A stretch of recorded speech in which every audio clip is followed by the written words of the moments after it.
Hey guys, today we're going to be taking a look at my latest commission, a Stampede, Demolisher, and XBZ integration. So this started out as a commission for a fellow on Instagram named Rackets96. He commissioned me to do a reconstruction of Coop's build from way back in the day, but add a little twist to it. He wanted an undermounted XBZ shotgun up in the front. So me being me, that integration did not look the best to me. You could clearly tell it was a Stampede with a Demolisher shoved on the front and PVC piping right here. So I decided to use something different. I used this ABS sheet that I got off Amazon. You get 4 12x12 sections for about 15, 20 bucks, I think. Something like that. It seems expensive. I don't even know if that's the actual price. I'm just guessing. But it lasts you a while. I've used about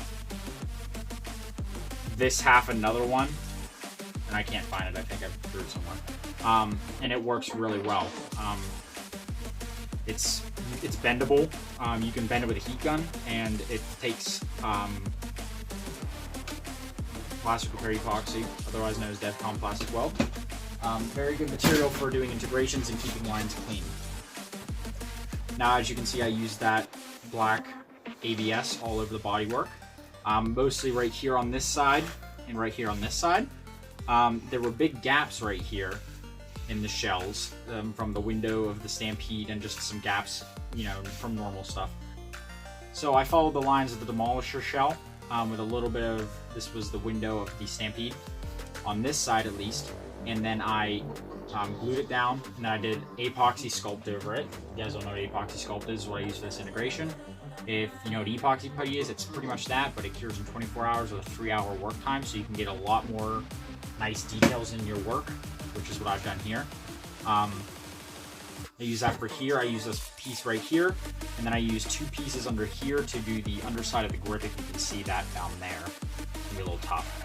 On the other side, I did the same thing, but I added a cover for the battery tray since he's using the Demolisher battery tray. So I covered that up really nice, and it's going to look super nice after paint.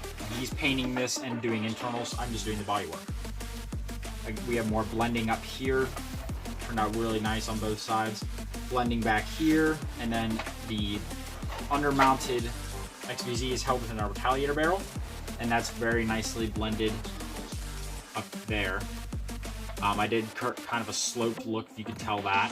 Just so if you're holding a mag or your hand right here, has a nice little grip where you can hand hold it right there. It's like 1 in the morning, by the way, so my words are slurred. Don't worry about it. I managed to be able to keep 1 screw port in the front here while I carved out this hole.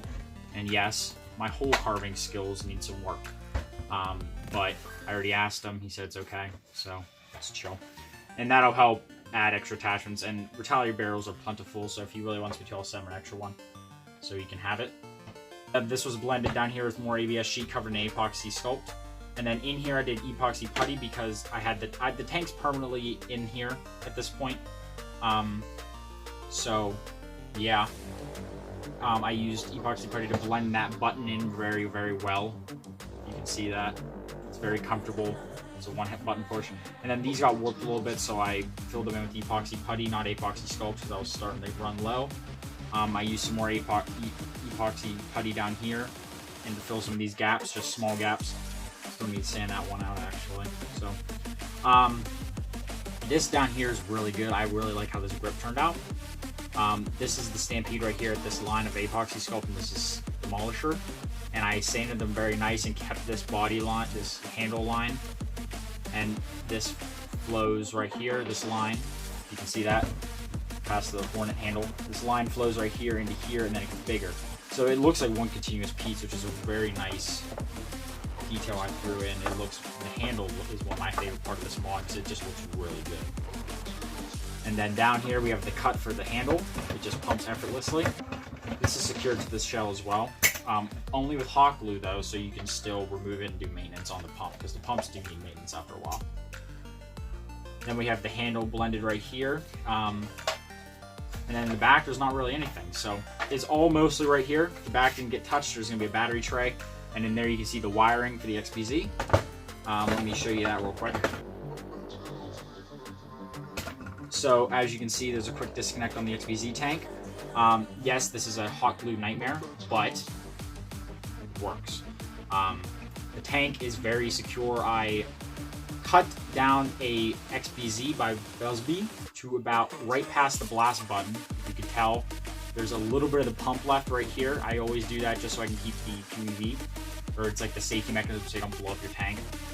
And then I do a 3/4 PVC fitting, drill and tap that to a PVC push fit. They're ones I have locally in my area. I don't have brass ones, or I'd use those. Tubing comes up and around on this side because it was easier to gauge it on this side.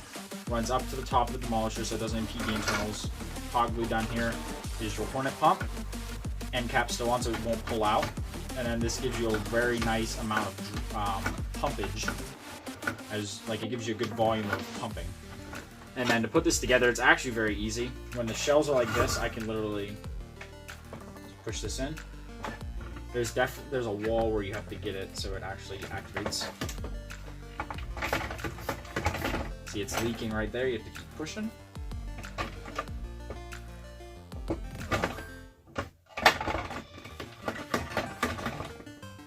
There we go. And then you sandwich the shells together. It's not that hard.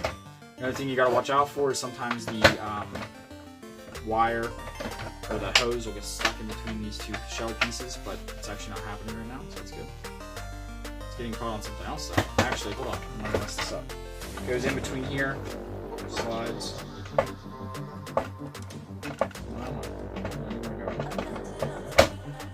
There we go. So most of the time this will happen if you do it right, and then you just push this down while holding the front, and the shell will close. Boom, nothing to it. It closes perfectly. There's no gaps in the shell except for down here. I already asked the commissioner, that's okay.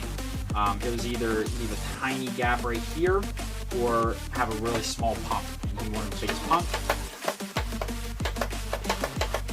So I can pump this up about 10 times and then use the blast button.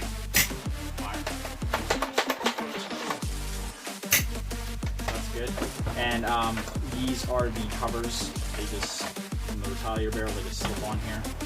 There's one screw. So you can keep this orange or paint it or do some epoxy work. He said he wanted to do a little bit. There are a few tiny gaps and stuff, but here's the thing. If you use this stuff, it's very sloppy because I'm a very sloppy Bondo guy. This Bondo glazing and spot putty, they're very essential to integrations that I do now because they keep all these little pin scratches and everything that would usually come up on an integration. Instead of trying to fill it with paint over and over again, you slather that all over the blaster in a light coat and you rough sand it out. I use 400 grit, and then it makes the blaster look like factory plastic. It's amazing. And then when he's sanding it, this is sighting to the 80 grit. If he sands it all the way up to 400 grit like I do, all these little tiny bumps should come out, and then do the glaze putty, and then 400 grit it, and then you're good to go. It'll look amazing. So that's my recommendation to him if he watches this. Now, I don't really take commissions this big, this often. He's a pretty good friend. He's been following me from the beginning of my page and everything. So I decided to give this one a go, and I had extra time, and it actually seemed pretty fun, so I did it. I don't do commissions very often, so don't be, asking commission, because I only really get commissions seriously on Facebook and stuff. Not really. I've had a ton of people on here say that they want commissions, and they follow through. So, I mean, if you really want a commission, my Instagram and Facebook's in the description. Go ahead and message me there. I'm not really, too keen on messaging on Facebook about or YouTube about commissions. So, if you really are serious about a commission, don't expect them to be free. I do blasters for commissions once in a while if it's a good deal. Something I need, something I want, or I do for parts. So, if you have anything like that, hit me up. So, that is all for today. And if you guys like this kind of content and you like me actually doing stuff and posting, please hit that like button and subscribe. It means the world to me. And every subscriber I get makes me want to do more videos, especially since I'm a small channel. I think the End War post, I filmed it today as well. That should be going up on the channel soon. If you didn't see it already, I'm going to be at End War, so if you want to see me, come visit me. I'll be wearing a PricklysNerfMods t-shirt. So, that is definitely all for today, and if you like what I do, please like, comment, and subscribe, and as always, have a great day.